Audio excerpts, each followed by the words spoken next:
আসসালামু আলাইকুম সবাইকে। এটা হচ্ছে আমাদের অর্থনৈতিক শুমারি 2024। আম, এটা ট্যাব।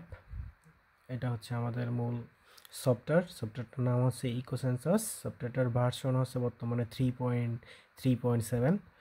এখানে প্রথমে আমরা দেখতে পারতেছি যে অর্থনৈতিক শুমারি 2024, এরপরে প্রোফাইল আছে, হেল্প আছে। আম, এখানে আমাকে সরাসরি নিয়ে আসছে, আমি অবশ্য লগ ইন করে রাখছি, তার জন্য এটা এরকম দেখাচ্ছে। তো আমরা সরাসরি শুমারির প্রশ্নপত্রে চলে যাই। এখানে আপনারা একটু দেখে নেন যে কী কী ইন্টারফেসটায় কী কী থাকবে। সর্বমোট সাক্ষাৎকার থাকবে, অর্থনৈতিক কর্মকাণ্ড সম্পূর্ণ খানা থাকবে, পুনর্যাচাইকরণ মানে এগুলো থাকবে, অথবা অন্যান্য খানা, সার্ভার প্রেরিত, প্রতিষ্ঠানিক কৃষি খামার সম্পূর্ণ সংগৃহীত, প্রতিষ্ঠান আংশিক সংগৃহীত খানা, মানে কোনটা আপনি কয়টা করছেন সেগুলোর এখানে হিসাব দেখাবে। আগের বারের মতোই আমরা এগুলো দেখতে পারবো, আগের বারের মতো ইন্টারফেস।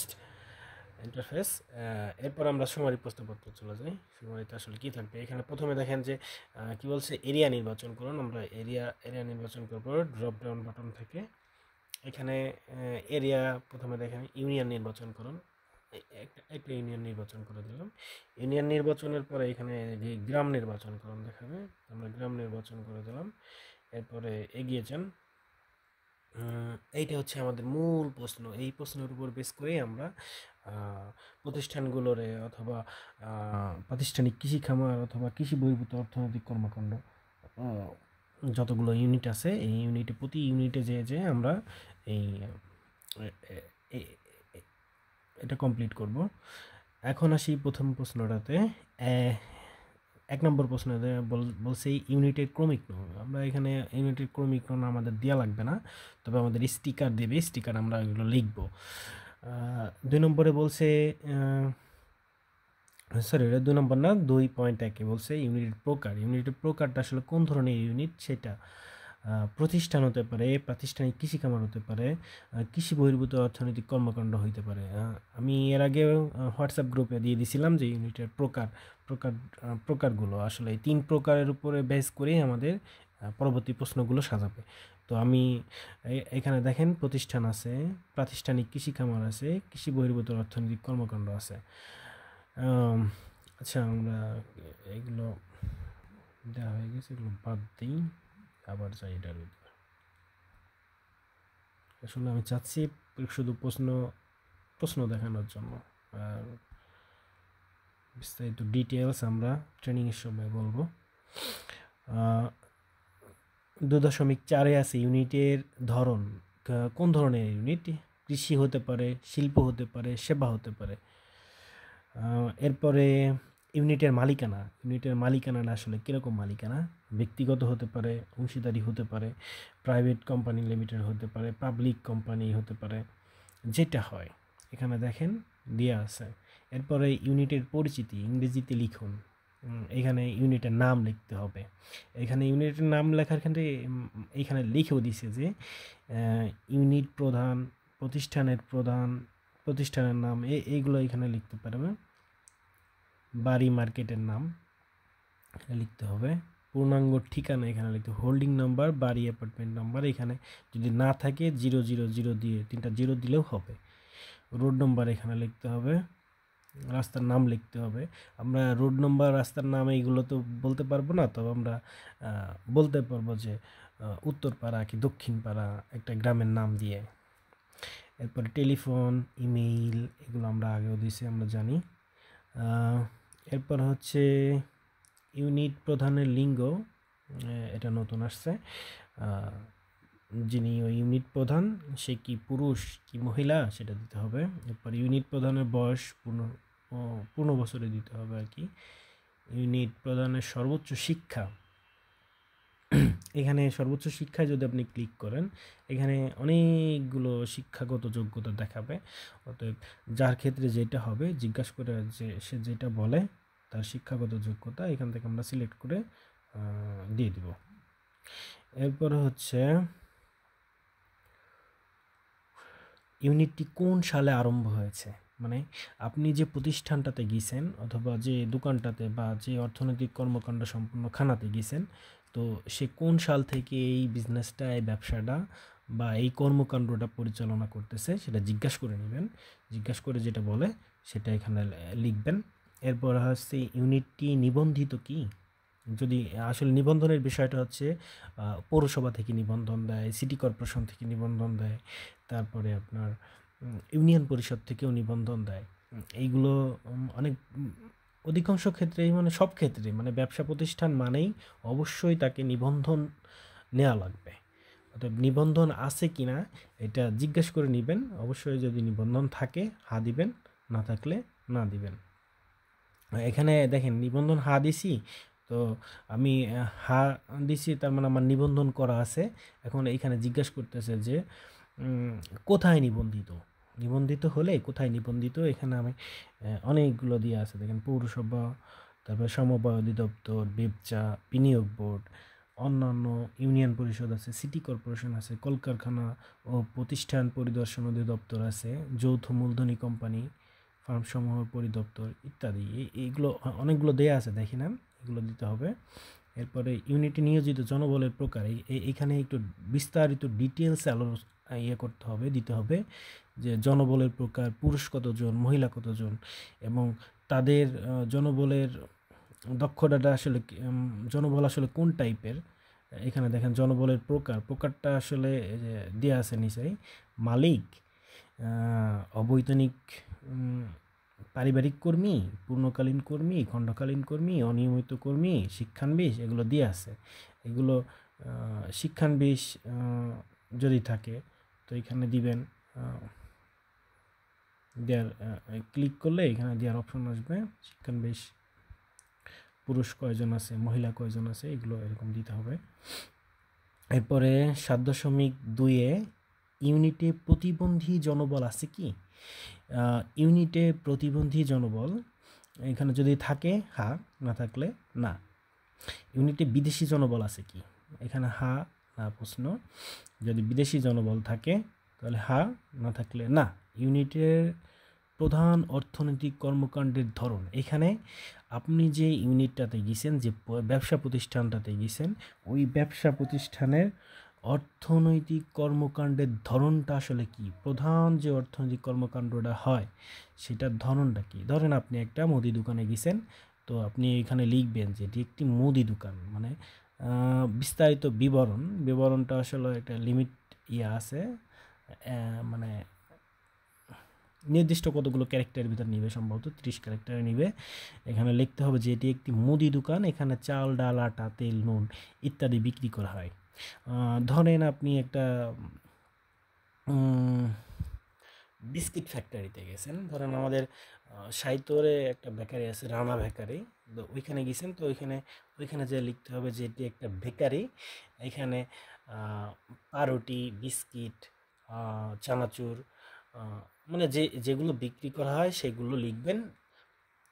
এখানে মানে একটু বিস্তারিত বিবরণ দিয়ে দিবেন। এরপরে যে এগুলো হচ্ছে বিএসআইসি অনুযায়ী শিল্প কোড লিখুন। এখানে শিল্প কোড আপনার দেওয়া লাগবে না, এখানে আপনি দিতেও পারবেন না, এখানে যদি ক্লিক করেন এটা নিবেও না। এগুলো অফিস থেকে দিবে, ওই আপনি উপরে যে আইটেমের নাম লিখছেন সেই অনুযায়ী তারা বসায় দিবে। এরপরে ইউনিটে স্থায়ী সম্পদের মূল্য, জমি ও কারখানা ভবন ব্যতীত, এখানে দেওয়ার সিস্টেম আছে। অবশ্য আমার এটা 3.3.6, আসলে এটা নতুন ভার্সন আর একটা আছে 7-এ। এখানে প্রশ্ন একটা মিস গেছে, 10 নম্বর এবং 10.1 নম্বর প্রশ্ন মিস গেছে। যাই হোক, ওটা পরে আমি দেখা দিব। 9 নম্বর প্রশ্ন দেখি, ইউনিটে স্থায়ী সম্পদের মূল্য, জমি ও কারখানা ব্যতীত স্থায়ী সম্পদ, অস্থায়ী সম্পদ, এগুলো আমরা ট্রেনিংয়ের সময় বিস্তারিত বুঝিয়ে দিব। এরপর হচ্ছে 9.1.1 আছে কৃষি উৎপাদনের ক্ষেত্রে প্রযোজ্য, মানে আমরা উপরে ধরন দিব কৃষি, শিল্প, সেবা। যদি কৃষি দেই তাহলে কৃষির এইটা আসবে, যদি শিল্প দেই তাহলে শিল্প উৎপাদনের ক্ষেত্রে প্রযোজ্য এখানে আসবে। তো আমি যে কৃষি দিলাম অথবা শিল্প দিলাম, এটার উৎপাদনের ক্ষেত্রে মানে কত টাকা কি পরিমাণে সে উৎপাদন করে, মানে এটা টাকার অঙ্কে আর কি এখানে উল্লেখ করছে যে 10 লক্ষ টাকা পর্যন্ত, 10 লক্ষ টাকার অধিক হতে 2 কোটি টাকা পর্যন্ত, মানে তার উৎপাদনে মানে কী পরিমাণে টাকা ইনকাম করতে পারে বা মানে কত টাকার প্রোডাক্ট উৎপাদন করতে পারে সেই বিষয়ে এখানে উল্লেখ করা হয়েছে। এরপর হচ্ছে মূলধনের প্রধান উৎস। মূলধনের প্রধান উৎসটা কি এখানে দেওয়া আছে। নিজস্ব তহবিল হতে পারে, ব্যাংক ব্যতীত অন্যান্য আর্থিক প্রতিষ্ঠান হতে পারে, ব্যাংক হতে পারে, এনজিও হতে পারে, সমিতি হতে পারে, ব্যক্তি হতে সুদ সহ হতে পারে, ব্যক্তি হতে সুদ ছাড়াও হতে পারে, অনুদান হতে পারে, প্রযোজ্য নয় হতে পারে, অন্যান্য যদি অন্য কোনো উৎস থাকে সেটা এখানে অন্যান্য সিলেক্ট করতে হবে। ইউনিটে বর্তমান মূলধনের পরিমাণ টাকায়, বর্তমান যে মূলধনটা আছে মূলধনের বিষয়টাও আমরা ট্রেনিংয়ের সময় বিস্তারিত আলোচনা করে দেব, সবাইকে বুঝিয়ে দিব। এরপর হচ্ছে 7.2 আছে ইউনিটে বর্তমান ঋণের পরিমাণ। ইউনিটে যদি ঋণ থাকে, এখানে ঋণের ক্ষেত্রে একটা বিষয় প্রযোজ্য হচ্ছে, আমি ব্যক্তিগতভাবে ঋণ নিছি ছেলে অথবা মেয়ে বিয়ে দেওয়ার জন্য, অথবা অন্য কোনো কাজে ঋণ নিছি, কিন্তু যে প্রতিষ্ঠানে আমি বর্তমানে আছি এই প্রতিষ্ঠানে কোনো ঋণ নেই, তো সেক্ষেত্রে আমি ঋণ জিজ্ঞাসা করে নিব যদি এই ক্ষেত্রে যদি তার প্রতিষ্ঠানের ক্ষেত্রে সে যে প্রতিষ্ঠান আছে ওই প্রতিষ্ঠানে যদি তার কোনো প্রকারের ঋণ না থাকে, সো আমরা এখানে ঋণটা দিব না। আর যদি ওই প্রতিষ্ঠানে ঋণ থাকে তো কী পরিমাণে ঋণ আছে জিজ্ঞাসা করে এখানে দিয়ে দিব। ইউনিটে বর্তমান ঋণের পরিমাণ টাকায়। এরপরে হচ্ছে ইউনিটে বর্তমান প্রবাসী বাংলাদেশিদের বিনিয়োগ আছে কিনা। প্রবাসী বাংলাদেশি তো আমরা বুঝি বিদেশ থেকে যে বাংলাদেশি যারা বিদেশে থাকে তাদের কোনো বিনিয়োগ আছে কিনা। ইউনিটে বর্তমান বিদেশি বিনিয়োগ আছে কি, বর্তমান যদি বিদেশি বিনিয়োগ থাকে তো হ্যাঁ, না থাকলে না দিব। কত বাজে, 1 মিনিট।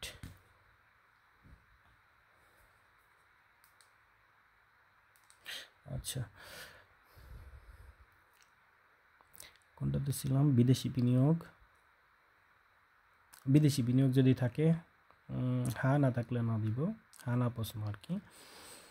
ইউনিটে বিদ্যুৎ সুবিধা সংযোগের প্রধান উৎস, জাতীয় গ্রিড হতে পারে, নিজস্ব প্ল্যান্ট থাকতে পারে, বিদ্যুৎ সুবিধা বা সংযোগ নাও থাকতে পারে, সৌরবিদ্যুৎ, মানে যেটা থাকে সেটাতে আমরা ক্লিক করে দেব। ইউনিটের হিসাবের ব্যবস্থা কেমন, হিসাব কীভাবে হিসাবটা রাখে, দৈনিক হিসাব রাখে, অধিকাংশ ক্ষেত্রেই দৈনিক হিসাবই রাখে, আবার সেটা সাপ্তাহিক হিসাব হইতে পারে, মাসিক হিসাব হইতে পারে, যেটা হয় সেটা দিবেন, জিজ্ঞাসা করে নিয়ে দিবেন। এরপর হচ্ছে 14.1 ইউনিটের বেতন মজুরি প্রদানের ধরন, এখানে একাধিক হইতে পারে, মানে দৈনিকও বেতন দিতে পারে, কাউকে মাসিকও বেতন দিতে পারে, কাউকে সাপ্তাহিকও দিতে পারে, বা প্রযোজ্য নয় অন্য হতে পারে, যেটা হবে সেটা দিবেন। ইউনিটের বেতন মজুরি প্রদানের প্রধান পদ্ধতি, কোন পদ্ধতিতে বেতন মজুরি প্রদান করে, তো এখানে ক্যাশ টাকা দিয়ে দিতে পারে, ব্যাংকিং মাধ্যমে দিতে পারে, যেমন বিভিন্ন অফিস আদালতে ব্যাংকিং মাধ্যমে দিয়ে দেয়, ব্যাংকিংয়ে করে, চেক করে দেয়, ইএফটি করে দেয়। মোবাইল ব্যাংকিংয়ে হতে পারে, যেমন গার্মেন্টসের ইয়েরা মোবাইল ব্যাংকিংয়ে বেতন পায়। দ্রব্য স্থানীয় বাজারে বিক্রির ক্ষেত্রে ইউনিটের বিক্রয় পদ্ধতি, ধরেন একটা বেকারিতে গেছেন, ওই বেকারি স্থানীয় বাজারে বিক্রয় পদ্ধতিটা আসলে কীরকম, পাইকারি রেট। আবার দেখা যাচ্ছে যে দোকানে গেছেন ওই দোকানে তারা খুচরা বিক্রি করে, এখন ওই বিক্রয় পদ্ধতিটা আসলে কেমন, স্থানীয় বাজারে বিক্রয় পদ্ধতিটা কেমন, খুচরা পাইকারি উভয় প্রযোজ্য নয়, যেটা হবে সেটা দিবেন। ইউনিটটি ই কমার্স বা অনলাইন ব্যবসায় সম্পৃক্ত কি। ই কমার্সটা হচ্ছে মানেই আমরা ইন্টারনেট বুঝি, আর কমার্স মানে তো ব্যবসা বুঝি। তো ইন্টারনেট ভিত্তিক যদি কোনো ব্যবসা হয় সেটা হতে পারে আউটসোর্সিং হতে পারে, অনলাইন বিজনেস হতে পারে, কোনো পেজ খুলে কোনো প্রোডাক্ট বিক্রি হতে পারে, এরকম। এরপরে ইউনিটটির কোনো ইন্স্যুরেন্স আছে কিনা, ইন্স্যুরেন্স থাকলে হ্যাঁ দিবেন, না থাকলে না। ইউনিটটির গবেষণা ও উন্নয়ন, রিসার্চ অ্যান্ড ডেভেলপমেন্ট R&D ব্যবস্থাপনা আছে কি, এগুলো হ্যাঁ অথবা না দিবেন যেটা হয়। অবশ্য আমাদের গ্রাম এলাকায় রিসার্চ অ্যান্ড ডেভেলপমেন্টে কোনো প্রতিষ্ঠান মেবি নাই। এগুলো করে মানে রিসার্চ করে ডেভেলপ করে। আচ্ছা প্রশ্নবাদ দেই। এরপর হচ্ছে 9.1 ইউনিটে অগ্নি নির্বাপন ব্যবস্থা আছে কি, যদি থাকে হ্যাঁ, না থাকলে না। ইউনিটের বর্জ্য ব্যবস্থাপনা আছে কি, ইউনিটের বর্জ্য ব্যবস্থাপনা সম্পর্কিত কোনো কার্যক্রম আছে কি। এরপরে দিছে প্রতিষ্ঠানটির পরিবেশগত ছাড়পত্র আছে কিনা, যেমন ইটভাটার অবশ্যই পরিবেশগত ছাড়পত্র নিয়ে লাগে, অর্থাৎ জিজ্ঞাসা করে নেবেন ছাড়পত্র কি আছে কি নাই। প্রতিষ্ঠানটির ফায়ার সার্ভিসের ছাড়পত্র আছে কিনা, তারপরে ইউনিটের TIN tax payer identification number আছে কিনা, ইউনিটে ভ্যাট মূল্য সংযোজন কর নিবন্ধিত কি, ইউনিটে BIN বিজনেস আইডেন্টিফিকেশন নাম্বার আছে কিনা। এগুলো কিন্তু থাকবে, এগুলো যে কোনো ব্যবসা প্রতিষ্ঠান শুরু করতে হলে ট্রেড লাইসেন্স নেওয়া লাগে, এবং ট্রেড লাইসেন্সে এই ইয়ে থাকে, বিজনেস আইডেন্টিফিকেশন একটা নাম্বার দেয়, এটা ইউনিক নাম্বার থাকে, যার মাধ্যমে তাকে অনলাইনে ট্র্যাক করা যায়, তার ব্যবসা সম্পর্কে জানে আর কি, সরকার থেকে এগুলো দিয়ে দেয়। আছে কিনা জিজ্ঞেস করে নিতে হবে। ইউনিটে 23-24 অর্থ বছরে মোট আয় যেটা হয় সেটা দিবেন, জিজ্ঞাসা করে নেবেন, যদিও সে বলবে না, তারপরে একটা ধারণার উপরে দিয়ে দিবেন। প্রয়োজনে জিজ্ঞাসা করবেন যে একদিনে কত ইনকাম করেন, সেই অনুযায়ী এটা ক্যালকুলেট করে এখানে বসায় দিবেন। মোট ব্যয় এরকম একটু ট্রিক খাটাবেন।